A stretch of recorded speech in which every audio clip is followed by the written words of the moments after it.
tradisional kaki lima, yaitu seblak ceker Bang Ardan. Oke, tanpa basa-basi, yuk kita.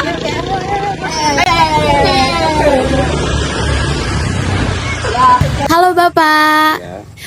Maaf Bapak mengganggu waktunya. Perkenalkan, nama saya Amara. Saya mewakili teman-teman saya izin mewawancari Bapak. Apakah Bapak bersedia? Ya.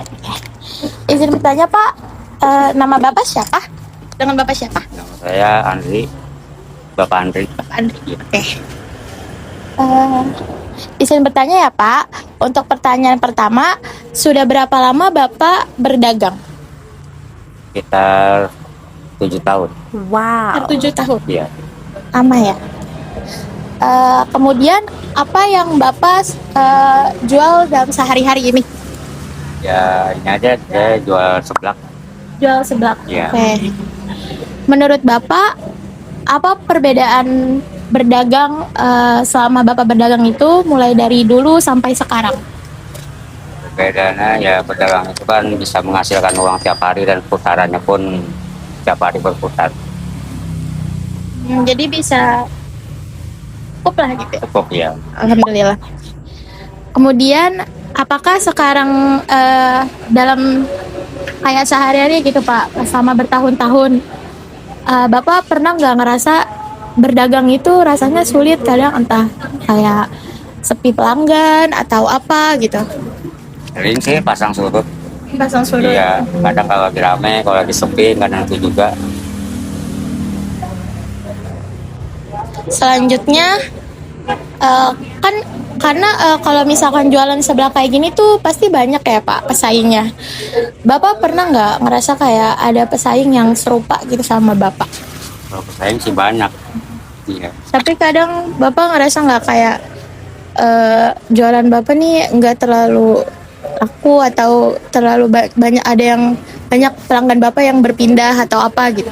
Iya, ngerasa. Ngerasa Iya. banyak gitu ya Pak? Banyak. Selanjutnya penghasilan Bapak untuk sehari-hari gitu cukup untuk dalam menghidupkan gitu? Alhamdulillah cukup. Alhamdulillah. Sangat cukup. Oke. Selanjutnya pertanyaan terakhir, kesulitan terbesar apa yang Bapak rasakan selama berjualan ini, berdagang seblak ini? Kesulitan sih di saat kita ada yang membutuhkan untuk banyak yang kita beli ya, belanjaan apa, di saat kita sedang sulit, itu yang paling ya. Oke. Buat kita banyak yang harus kita beli buat bahan-bahannya, sedangkan jualan itu kan pasang surut, sedangkan kita harus memang betul-betul ada modal yang lebih, sedangkan kebutuhan pokok sekarang juga kan ya memang beda, lebih cenderung banyakkan bahan-bahan pokok yang pada naik. Iya. Mungkin ini pertanyaan yang sangat-sangat terakhir kali ya Pak. Menurut Bapak, apa yang bisa dilakukan agar pedagang kecil bisa lebih bertahan? Ya, saya sih mengharapkan pemerintah untuk lebih memperhatikan lagi pedagang-pedagang kecil seperti saya ini yang UMKM. Support UMKM guys. Terima kasih ya Bapak untuk membantu kita dalam tugas ini. Dadah guys. Penjual seblak ceker Bang Ardan di daerah Krukut Limo, secara kasat mata, semua pembeli terlihat sama, seperti datang, membeli, lalu makan.